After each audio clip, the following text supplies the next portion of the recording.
Yang selanjutnya adalah relaksasi tertawa. Nah, tertawa ini adalah salah satu bentuk relaksasi. Jadi bukan sekedar hanya tertawa, tetapi tertawa ini merupakan cara mengatasi stres dan depresi.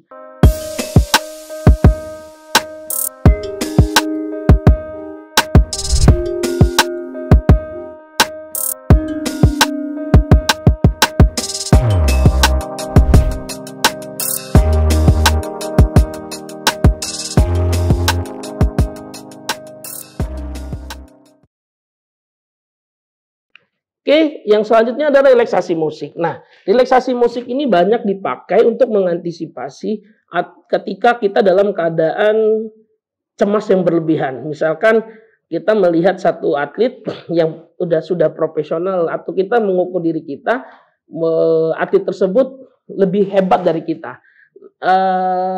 Seharusnya dalam atlet tidak boleh berpikiran seperti itu, akan tetapi itu adalah suatu hal yang manusiawi dalam diri kita ketika kita melihat atlet profesional dan kita sendiri masih dalam tergolong atlet yang non profesional. Itu menjadi hal yang biasa. Nah, tujuannya dalam relaksasi musik ini adalah menjadikan meditasi pikiran yang akan menimbulkan efek positif dalam diri. Nantinya ketika kita mengalami stres, kita akan berdampak pada suatu yang rileks. Biasanya kita pakai ini kalau kita melihat seorang atlet itu sendiri, kalau kita pernah melihat atlet turun ke lapangan itu atau sebelum memulai, dia selalu memakai headphone ya, sehingga dia mendengarkan musik-musik yang berdampak. Misalkan gini, suara itu mempengaruhi kondisi tubuh kita, kondisi secara personal diri kita. Ketika kita mendengar suara lagu sedih, itu akan berdampak secara psikologis kepada hormon kita, akan mempengaruhi tentang kesedihan. Tapi kita mendengarkan lagu yang ngebeat, itu akan membantu performa metabolisme secara baik, akan menunjang hormon-hormon endorfin tadi, sehingga proses berjalan, metabolisme berjalan itu baik, jantung jalan baik, sehingga perform itu sendiri, semangat itu akan muncul. Makanya kalau kita sering melihat ada beberapa atlet itu sering menggunakan headphone. Headphone itu bukan dimaksudkan untuk gaya-gayaan atau untuk dimaksudkan untuk kegiatan seperti tren, tidak. Mendengarkan musik adalah salah satu bentuk relaksasi. Bagaimana mengkondisikan tubuhnya, mengurangi kadar hormon stres, atau menanggulangi, menaikkan perform atlet itu sendiri. Nah, relaksasi musik ini banyak kita gunakan kalau kita melihat secara profesional. Kalau di tayangan televisi banyak atlet yang menggunakan, ada yang lebih profesional lagi. Seorang profesional menggunakan ruangan tersebut dilakukan lagu-lagu atau musik relaksasi yang biasanya menggugah semangat diri kita.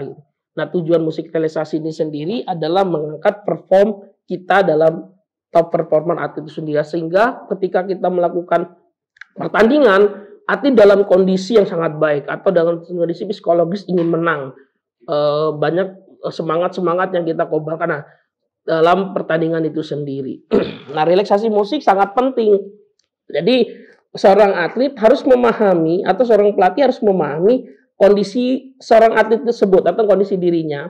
Jadi pada saat kita melihat kita dalam kondisi yang tidak bahagia, kita boleh mendengarkan musik yang menaikkan perform diri kita, melakukan musik-musik yang meningkatkan performa diri kita, meningkatkan gairah kita, sehingga pada saat pertandingan kita memunculkan gairah 100% tubuh kita. Nah, itu sangat penting. Nah, yang selanjutnya adalah relaksasi tertawa. Nah, tertawa ini adalah salah satu bentuk relaksasi. Jadi bukan sekedar hanya tertawa, tetapi tertawa ini merupakan cara mengatasi stres dan depresi. Setelah obat yang paling sangat mudah, seseorang dapat melakukan relaksasi sendiri dengan mudah, sehingga akan mengubah moodnya itu sendiri. Untuk coba tertawa dengan lepas, merasa diri Anda membutuhkan cara relaksasi dengan menghilangkan tekanan pada diri Anda. Tertawa itu sendiri bisa kita pakai, bisa kita melihat video-video lucu, atau kita memikirkan sesuatu hal yang membuat kita bahagia. Nah, tertawa itu sangat berpengaruh terhadap peningkatan mood, sehingga tertawa ini merupakan satu bagian dari relaksasi. Sampai saat ini ada satu terapi, namanya terapi tertawa, untuk memunculkan mood yang baik, sehingga proses perjalannya metabolisme tubuh atau mengundang perform yang lebih baik pada saat kita melakukan pertandingan tersebut. Nah, yang selanjutnya adalah visualisasi. Nah, visualisasi ini merupakan salah satu yang bisa dilakukan oleh siapapun. Jadi, hampir sama seperti meditasi. Tadi ketika kita meditasi Anda memusatkan satu perhatian, tapi dalam visualisasi ini kita membutuhkan ketenangan. Yang pertama langkahnya adalah duduklah dengan tenang dalam ruangan yang menurut kita sangat nyaman. Tutup mata Anda. Yang kedua, ambillah nafas secara perlahan dan agar tubuh kita menjadi lebih tenang. Kemudian diri kita lokasi sangat menyenangkan. Kita berpikiran, memvisualisasikan, mengimajinasikan sesuatu yang membuat kita bahagia. Membayangkan pertandingan itu ada dicapai dengan mudah. Pertandingan itu dibayangkan menjadi sebuah pertandingan yang sangat menyenangkan. Nah, dilakukan secara terus-menerus akan membuat kita menjadi rileks dan santai. Kemudian secara perlahan buka mata kita. Nah, atau di visualisasi ini bisa sering kita sebut dalam teori olahraga psikologi olahraganya adalah mengimajinirkan. Kita membayangkan aktivitas olahraga itu dalam tempat duduk kita sendiri. Jadi pada saat kita menghadapi masalah dalam pertandingan, kita sudah bisa memecahkan masalah yang ketika kita sudah memvisualisasikan dalam diri kita. Nah, visualisasi ini tidak mudah, tapi tidak juga sulit. Kita bisa melatihnya, dilakukan secara terus-menerus. Jadi ketika kita bisa memvisualisasikan sesuatu hal dalam diri kita, itu akan mengubah satu performa diri kita. Seperti dilakukan oleh seniman atau pelukis, dia bisa membayangkan sebuah lukisan yang menarik sehingga menjadi sebuah lukisan yang terbaik. Atau sebuah penyair yang membayangkan suatu kebahagiaan, dia akan menghasilkan sebuah puisi yang menghasilkan kebahagiaan. Dia membayangkan sebuah kesedihan, dia akan membayangkan sebuah kesedihan tersebut dan menulisnya dalam sebuah tulisan dan akan berdampak pada si pembaca dalam suatu kesedihan. Nah, dalam atlet itu sangat mempengaruhi juga. Kita membayangkan sesuatu hal yang dihadapi dalam permasalahan dalam tim atau permasalahan lawan kita. Sehingga visualisasi ini akan membantu performa pada saat kita melakukan aktivitas pertandingan tersebut. Nah, visualisasi bisa dilakukan di mana saja, kapan saja, tapi dalam posisi yang nyaman. Usahakan dalam tempat yang kita tidak bisa diganggu oleh siapapun. Dalam tempat kita melakukan ini dalam situasi yang nyaman, tidak ada suara-suara lain, kita hanya memvisualisasikan, mendengar apa yang kita lakukan dalam hati kita sendiri atau divisualisasikan dalam pikiran kita. Nah, relaksasi yang selanjutnya adalah relaksasi otot progresif. Relaksasi otot progresif ini bisa dilakukan, biasanya sering dilakukan pada atlet-atlet pelatih pada saat melakukan intensitas latihan yang tinggi. Melakukan intensitas latihan tinggi bagaimana mengambil waktu pernapasan. Tujuannya tetap sama, menghilangkan stres atau membantu metabolisme tubuh berjalan dengan baik. Biasanya ini dilakukan pada saat melakukan intensitas latihan yang kuat. Nah, relaksasi progresif ini bisa dibantu, bisa dilakukan dengan relaksasi otot progresif dan elevation. Tujuannya membantu peredaran darah kembali lagi ke jantung. Kita mengepalkan tangan kanan secara kuat, mengepalkan tangan kiri secara kuat, atur pernapasan, tarik buang. Nah, setelah itu kaki kanan, kaki kiri, dan perut semuanya dilakukan secara bersamaan. Itu akan membantu untuk relaksasi tubuh. Nah, relaksasi otot progresif ini biasanya dipakai ketika kita sudah mengalami denyut nadi maksimal. Ketika kita DNM itu dengan nadi maksimal, denyut jantung berpacu lebih cepat sehingga metabolisme juga akan terganggu. Dipakai relaksasi otot progresif ini agar menurunkan denyut jantung, agar kita menurunkan secara perlahan kecemasan yang kita lakukan tadi atau berdampak pada stres diri kita. Itu bisa dilakukan dalam sehabis latihan. Relaksasi otot progresif bisa kita lakukan pada saat melakukan menu latihan yang sangat kuat atau pertandingan yang sangat berat. Nah, relaksasi otot progresif bisa dilakukan ini ketika menghadapi masalah seperti itu. Nah, berjalan kaki. Berjalan kaki banyak orang mendefinisikan adalah hal yang biasa atau suatu hal yang tidak banyak manfaatnya gitu. Tapi secara teori ternyata berjalan kaki ini adalah menekan tingkat stres. Ada salahnya melakukan berjalan kaki ketika setelah pertandingan itu usahakan tidak naik kendaraan atau usahakan jalan kaki 15 sampai 20 menit. Tujuannya mengurangi depresi dengan sangat cepat dan mudah. Ini adalah salah satu recovery yang sangat mudah, recovery dinamis.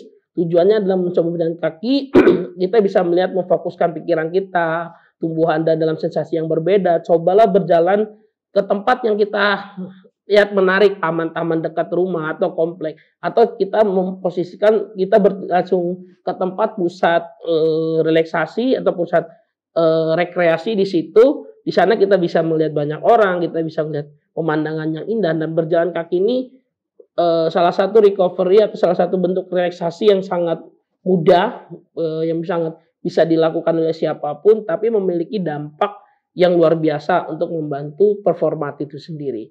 Dan dalam berjalan kaki ini sendiri membantu kita mengurangi stres. Jadi jalan kaki bukan lagi satu hal yang biasa saja, tapi kalau dilakukan secara baik, dilakukan secara benar, proses berjalan kaki ini merupakan salah satu bentuk relaksasi. Oke, itu saja tadi bentuk-bentuk relaksasi yang saya bagikan buat kawan-kawan semua, buat semua yang melihat video ini. Semoga bermanfaat. Video ini adalah sebuah sarana pembelajaran dari kuliah teknokrat. Semoga bermanfaat untuk semua mahasiswa yang ada di Indonesia. Mudah-mudahan bentuk relaksasi ini bisa diaplikasikan dalam perform atlet itu sendiri, dan relaksasi ini menjadi salah satu penambah wawasan sehingga seorang pelatih dan atlet akan menaikkan perform atletnya itu sendiri. Terima kasih. Saya akhiri. Wassalamualaikum warahmatullahi wabarakatuh. Saya tunggu komentarnya. Terima kasih sudah menyaksikan video ini. Sangat menyenangkan belajar C++. Saya harap bisa dipahami dengan mudah. Saya akhiri. Wassalamualaikum warahmatullahi wabarakatuh.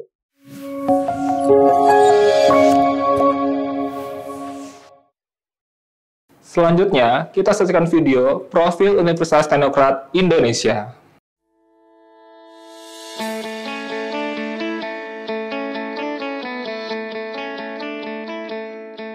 Lampung, the Treasures of Sumatra, is a province that becomes the gateway to the Sumatra Island. Lampung has 2 municipalities and 13 districts, consisting of 234 sub-districts.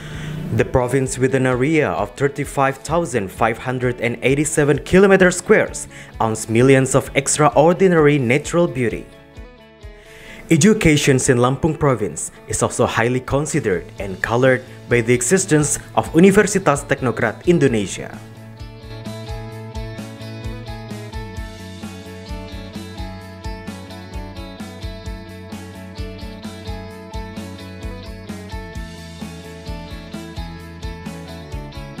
Universitas Teknokrat Indonesia has 3 faculties and 12 study programs. Faculty of Engineering and Computer Sciences with the 6 study programs: Electrical Engineering, Civil Engineering, Computer Engineering, Information Technology, Informatics, and Information System. Faculty of Economics and Business with 2 study programs: Management and Accounting. Faculty of Arts and Educations with 4 study programs: English Literature, Mathematics Education, English Educations, and Physical Education. Universitas Teknokrat Indonesia believes that education is the key to the advancements of a nation. Universitas Teknokrat Indonesia commits to produce and develop future leaders through the education of quality characters. This receives a very good reception and trust from the community, which is marked by increasing interest in students from year to year. The students and lecturers have lots of achievements and awards. Also, our quality is recognized by National Accreditation Board for Higher Education and many international collaborations.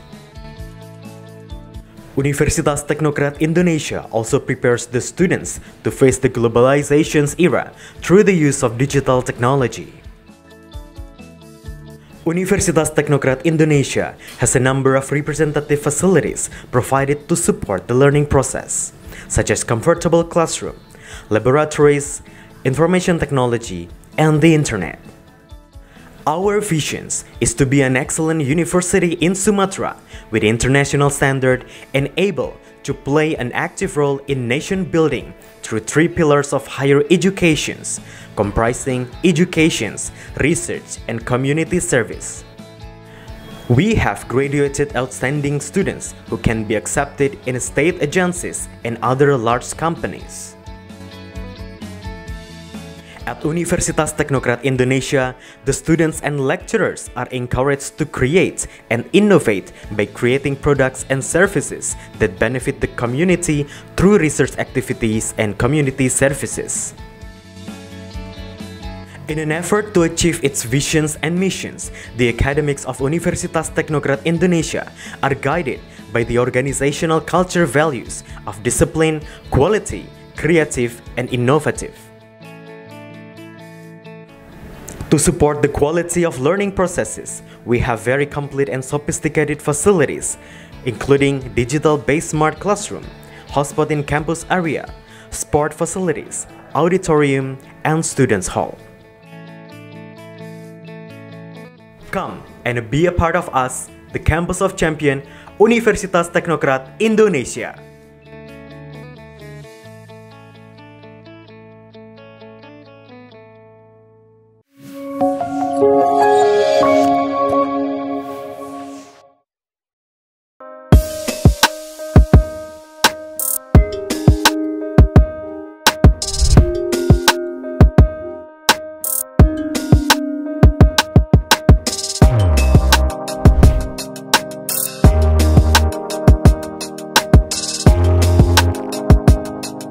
Terima kasih sudah menyaksikan video pembelajaran ini.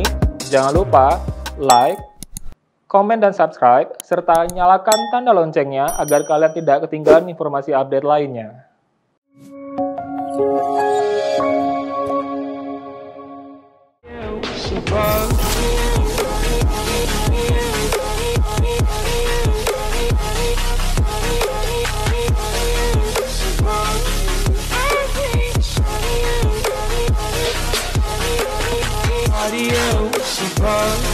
I hate